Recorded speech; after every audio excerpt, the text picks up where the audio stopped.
Hello សួស្តីអ្នកគ្នាជាមួយនឹងខ្ញុំគីម៉ែឥសានេះខ្ញុំចូលរៀនវិញហើយនិយាយទៅអត់បានចេញវីដេអូឲ្យអ្នកគ្នាហើយខ្ញុំប្រហែលថ្ងៃនេះពងតែឈឺ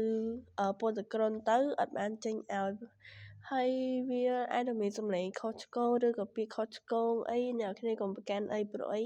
ខ្ញុំបញ្ចូលសំឡេងឲ្យអ្នកគ្នាទាំងផ្ដាសាយអ្នកគ្នាព្រោះអីឆ្លៀតពេលសម្រាប់ហើយបានសម្រាប់ហើយគឺថាធ្វើរឿងឲ្យអ្នកគ្នាមើលទៅកុំឲ្យឆ្លៀតពេលចេះធ្វើឲ្យអ្នកគ្នាទៅកុំឲ្យវាថាមួយខែពីរខែអត់ទៅបានជារឿងឲ្យអ្នកគ្នាមើលណាតោះយើងចូលរឿងដែលមានចំណងជើងថាលើគ្រូក្មេងឡើងប្រឆាំងនឹងអ្នកឆោបោកភាគទី11ទាំងអស់គ្នាតោះយើងចូលសាច់រឿងយើងទាំងអស់គ្នាគ្រូវ័យក្មេងខ្ញុំចូលចិត្តស្លៀកពាក់ព្រហ្មចារីនៅជាប់ភាគហ៊ុនគ្រប់គ្នាមិនដល់សម្លៀកបំពាក់មុនចូលគេងដេកយ៉ាងម៉េចវាមានអារម្មណ៍ស្រួលក្នុងការដេកពេលអ្នកកាន់ប៉ុន្តែវានៅតែជាអ្នកវាស្រួលបំផុតក្នុងការអោបអ្នកពេលអ្នកគេង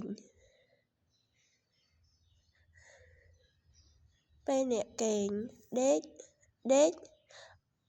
អូខេគេងលើដើមទ្រូងប្រសើរជាងរួមភេទខ្ញុំមិនដឹងថា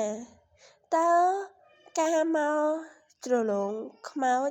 ដើម្បីគេចពីអ្នកឆោបបោកនៅខាងក្រៅជារឿងត្រឹមត្រូវឬខុសនោះទេ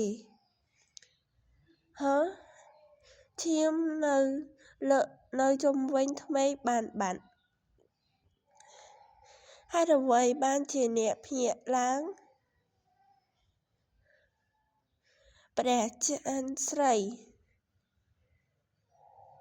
អ្នកត្រូវបានហាមមិនឲ្យចូលទៅក្នុងទីជម្រកខាងក្នុង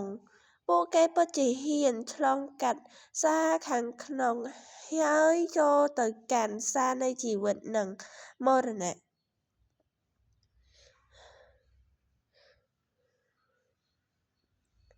អូទេជិតផ្ទុះហើយលោកគ្រូវ័យក្មេងសុខសប្បាយទេពណ៌ត្រឡប់មកជុំវិញថ្មេកវិញ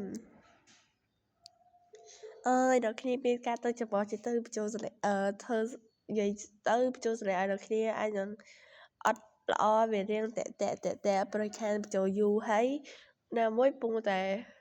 ផ្ដាសាយផលទៅគឺថាធ្វើសម្លេងតាក់អ្នកគ្នាតោះយើងកុំឲ្យខាត់យើងចូលទៅតអូទេធម្មពលយីនរបស់ខ្ញុំបានជំរុញឲ្យធម្មពលខាងក្នុងរបស់មេវ័យក្មេងកើនឡើងយ៉ាងខ្លាំងដែលធ្វើឲ្យគាត់ទទួលរងនៅការបំផ្លិចបំផ្លាញនៃឈិនលោកគ្រូវ័យក្មេងហើយរឿងរបស់យើងមានតែប៉ុណ្្នឹងទេជួបគ្នានៅវីដេអូក្រោយណាអ្នកគ្នាបាយបាយមាននឹងខ្ញុំទេអ្នកគ្នាខ្ញុំនឹងអ្នកគ្នាតែខ្ញុំអត់បានចេញព្រោះអីចូលរៀនវិញហើយទៅរវល់ណាមួយពងឈឺផងទៅអត់បានចេញឲ្យអ្នកគ្នាអញ្ចឹង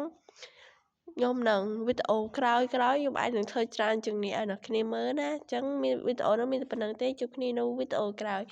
បាយបាយ